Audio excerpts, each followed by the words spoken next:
สวัสดีครับวันนี้อยู่กับรายการปลานินทองเกษตรแนวใหม่เรดิโอรายการที่เราจะมาเล่าสู่กันฟังเรื่องการทำเกษตรเพราะความรู้คือผลผลิตของเกษตรกรรมแบบยั่งยืนครับสวัสดีครับคุณผู้ฟังท่านผู้มีเกียรติอันเป็นที่เคารพรักและเกียรติน้อยจะถึงครับก็ขอต้อนรับครับสู่สำหรับพี่น้องทั้งบ้านเข้าสู่ช่วงของรายการปลานินทองเกษตรแนวใหม่ครับ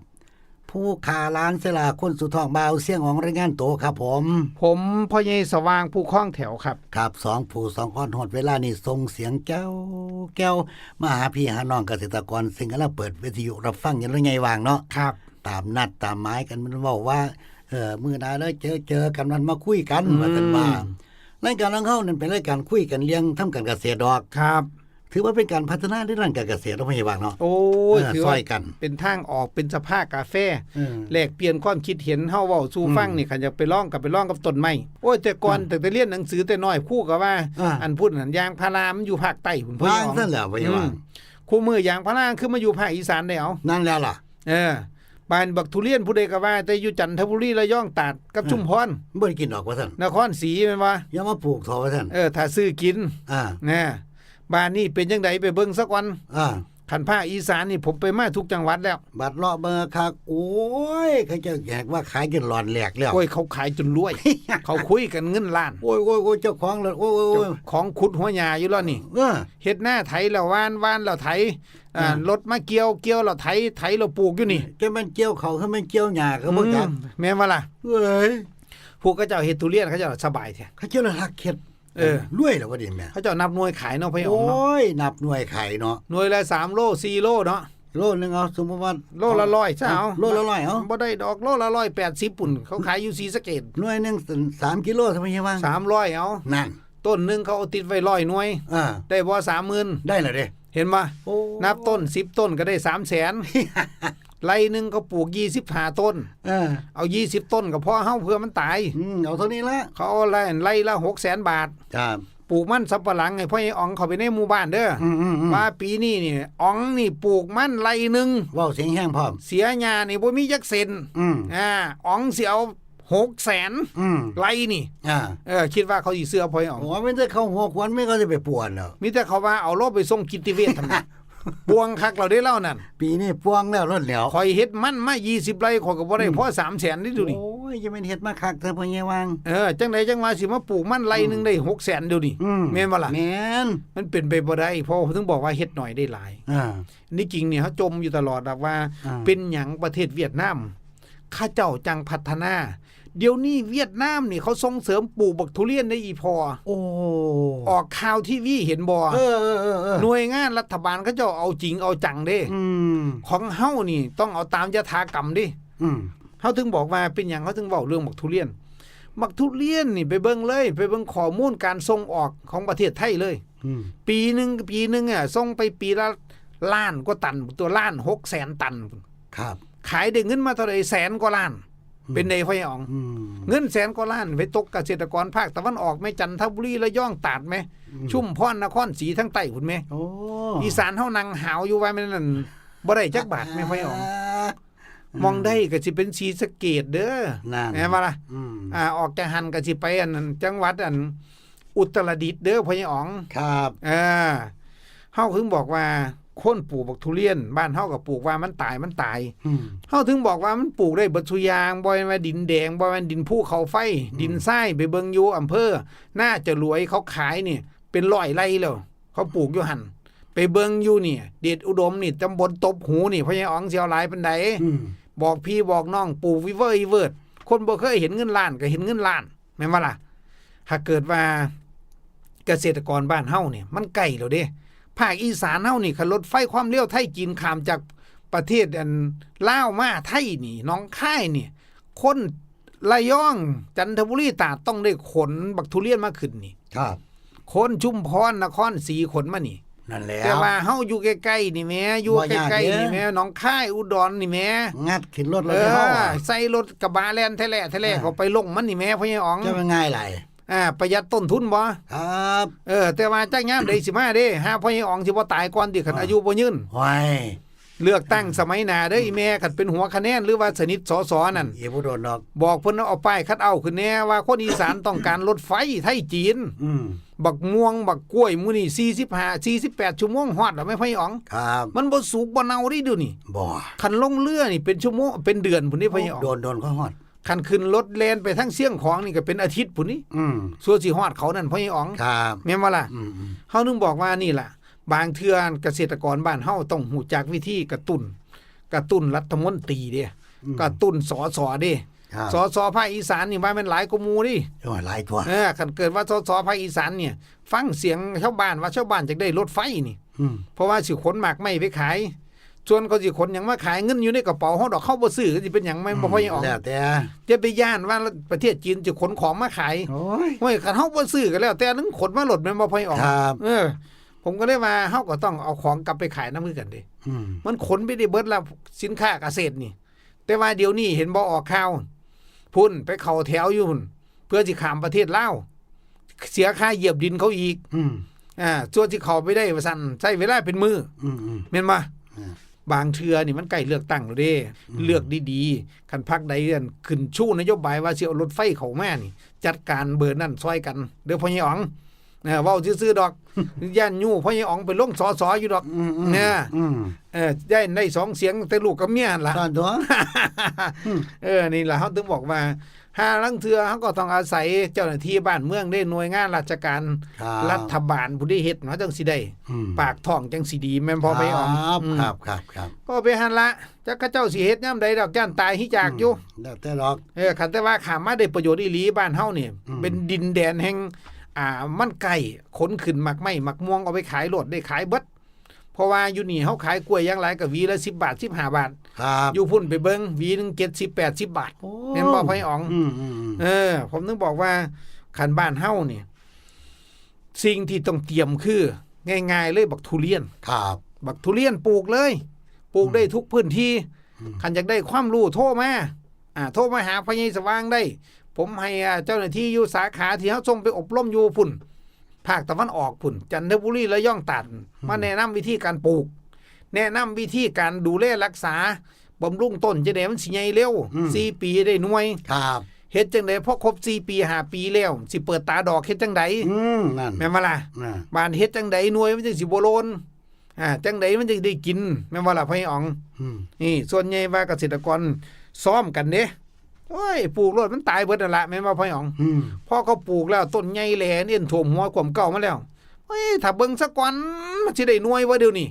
มันบ่ได้ดอกหน่วยเนี่ยได้แต่ต้นพันธุ์ดูใบนั่นล่ะพ่อแม่พ่ออ๋องว่าบ่บัดยามเขาได้หน่วยได้หมากแล้วเขาได้เงินแล้วที่นี่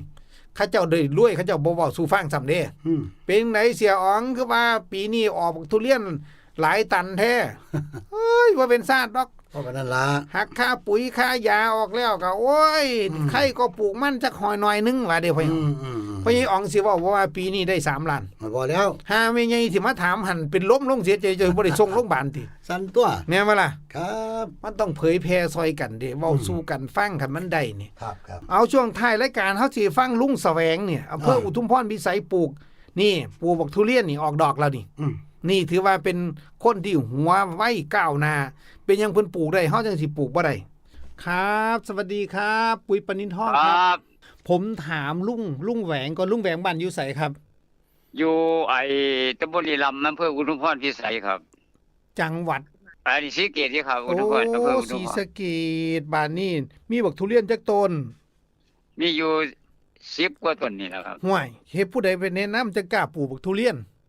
ผมตั้งแต่ครั้งแรกนี่ผมไปศึกษาอยู่คุนหารครับ นั่นเห็นบ่คนก็คิดว่าแต่ภูเขาไฟจังปลูกได้ มาอุทุมพรพิสัยปลูก10 กว่าต้นปลูกมาได้จักปีแล้วมันจะออกดอกคุณพ่อ อันนี้พวกได้3 ปีปี4ได้ประมาณ 5-6 เดือนนี่ล่ะ นี่ถือว่าดูแลดีเด้ปกติแล้วเนี่ยต้อง4 ปี5 ปีพุ่นเด้บ้านเฮานี่ปานนินทองนี่ผู้ใดแนะนำจังกล้าเอาปุ๋ยมาใส่ ผมแต่ครั้งแรกนี่ผมไปเอาอยู่สง่างามครับสารปรับปรุงดินนี่ล่ะผมไปเอาอยู่อันนี้สง่างาม ไปเอามาลองเบิ่งก่อนฟังรายการวิทยุบ่หรือผู้ใดแนะนำ ครับ ฟังวิทยุนี่ล่ะแม่นว่า เอามาใส่แล้วมันเป็นใดมันแตกใบอ่อนดี โอ้ใบนี้ออกครับนี่แม่ครับ แท่งยอดดีแตกใบอ่อนดี โอ้ยบักทุเรียนนี่ถือกันคักแล้วบ้านนี้ใส่สูตรใดต่อไปนอกจากสารปรับปรุงดินแล้ว ใส่พวกที่แรกเพิ่นก็ให้ใส่ตัวใดแน่เนาะมาใส่ชุดไทยเก่า โอ้ช่วงเร่งต้นเขาก็จะใส่635หาแน่ใส่15หาแน่ป่านนี้อันนี้ก่อนออกดอกเขาจะให้ปุ๋ยตองเก้า ๆที่ครั้งแรกใส่15หารล่ะครั้งแรก บัดเที่ยนี้เที่ยชุดไทยนี่มันใส่เก่าๆต้องเก่า พอปุ๋ยตองเก้านี่ช่วงนี้คันแม่นผู้สิออกดอกเด้อบาดที่เนี่ยคนสิเฮ็ดบักทุเรียนออกดอกบ้านภาคอีสานเฮาบ่ใครเก่งเด้หนึ่งถ้าเกิดว่าเฮานั่นให้เฮ็ดเข้าไปใต้ต้องกิ่งมันเนี่ยคันเห็นมันเป็นไข่ปลาตาปูเนี่ยให้สังเกตเบิ่งคันปลายแหลมๆมันสิเป็นใบเด้คันอันก็เป็นตบเมาะขึ้นเนี่ยมันสิเหยียดตีนหนูนี่ออกมาหูจักแล้วล่ะว่าเป็นดอกแน่นอนบาดนี้ นี่มันออกมาสิครับเดี๋ยวมันเป็นงามออกมาเลยเป็นขึ้นหน่วยดอกมาเป็นดอกมานะตุบมันสิเป็นต้องป้องดอกไข่เอาป๊อกแล้วดอก ครับ บาดนี้เนี่ยให้เอายาอะบาแมกตินเนี่ยผสมยานี่ผสมหัวเชื้อเขาไปโลดพับเครื่องซ่องผสมยาฉีดเพื่อหยังป้องกันพวกเพี้ยพวกเพี้ยไก่แจ้พวกกันต่างๆนี่มาดูดกินน้ำเลี้ยงมันเด้อบางนึงก็เอาน้ำหมอก็บอกอยู่ได้เอามาใส่นี่สมอยู่ครับเอายาอะบาแมกตินเด้อมาฉีดก่อนตามแมกตินนี่ครับแม่นอยู่ครับฉีดเสร็จเรียบร้อยฉีดเรียบร้อยแล้วให้พ่อเอาตัวนี้มาฉีดเด้อฮอร์โมนบำรุงดอกคือปกติแล้วก่อนมันสิออกดอกนี่มันก็สิมีฮอร์โมนบำรุงดอกปลานิลทองประมาณ2ช้อนแกงแล้วก็สิมีหัวเชื้อประมาณจักช้อนกาแฟนึงสารจับใบประมาณจักช้อนกาแฟนึงเนี่ยผสมในคุถังเฮาเนี่ยกรอกใส่เป้เติมน้ำให้ครบ16ลิตรหรือ20ลิตรฉีดบาดนี้ก็คือฉีดทุก7มื้อบำรุงดอกฉีดใต้ท้องกิ่งฉีดน้ำใต้ท้องใบฉีดน้ำใบเพื่อหยังเพื่อให้ดอกมันสมบูรณ์ดอกมันอวบเด้อฉีดทุก7มื้อทุก10มื้อเด้อคุณพ่อช่วงนี้เด้อนี่มันลังแต่ออกหลายต้นอยู่ที่ครับมันจะจุ่มออกเป็นตุ่มขึ้นมาคือซ้ำคือใบต้นนิ้วมันออกนะมันออกเป็นก้านออกมาแล้วก็เป็นกิ่งออกหน่วยเดียวของมันออกหน้าออกเป็นดอกของมันออกมาจักหน่อยก็เป็นบักเขือพวงบักเขือพวงมันออกเป็นพวงแน่แล้วคันบักเขือพวงน้อยบักเขือพวงใหญ่ก็ฉีดฮอร์โมนบำรุงดอกไปเรื่อยๆเพราะมันบานให้หยุดฉีดเด้อพ่อเด้อครับน้ำเฮาเคยให้ซ้ำใดให้ซ้ำนั้นเด้ออย่าฟ้าวเพิ่มเด้อครับบานนี้พอมันดอกมันบานเสร็จเรียบร้อยแล้วมันติดเป็นหางแง่แล้วเนี่ยหางแง่เริ่มใหม่ให้เอาปุ๋ยตองเก้าไปใส่ต้นละ3กำมือก่อนเด้ออย่าฟ้าวใส่เทื่อละหลายเด้อครับ3กำมือให้จัก15มือให้เพิ่มเป็น4กำมือ5กำมือไปเรื่อยๆเด้ถ้าต้นหน่วยมันเริ่มใหญ่ซ้ำบักกำปั้นกำโปงกับต้นละ7ขีด8ขีดเด้ออีพ่อครับคันหน่วยมันใหญ่บัดกับต้นละโลปุ๋ยตองเก้านี่จนว่าลูกจะพุ่นละประมาณกิโลนึงจังเปลี่ยนเป็น7-30เด้อหรือคันมากปุ๋ยหาบเทื่อเดียวก็เอาปุ๋ยโตหน้า10โตกลาง5โตท้าย15ผมอยากให้นั้นคนที่ปลูกทุเรียนมา6ปี7ปีแล้วหน่วยมันพอออกดอกก็โลนถิ่มเบิดหน่วยออกหน่วยก็โลนถิ่มเบิดเนี่ยเพราะอีหยังเพราะนี่ละเพิ่นใส่เคมีอย่างเดียวถ้าใส่เคมีนี่เพราะมันเบิดฤทธิ์มันก็หน่วยโลนเด้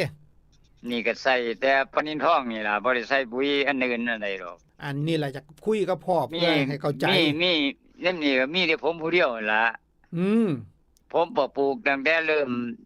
ขุดสาปั๊บผมก็ไปขุนหารเลยไปเอามาไปครั้งแรกเขาก็บ่ให้ดอกว่าเฮ็ดทีนำมาซั่นแล้วปีรุ่นมาเขาก็เลยไปเอาหนมา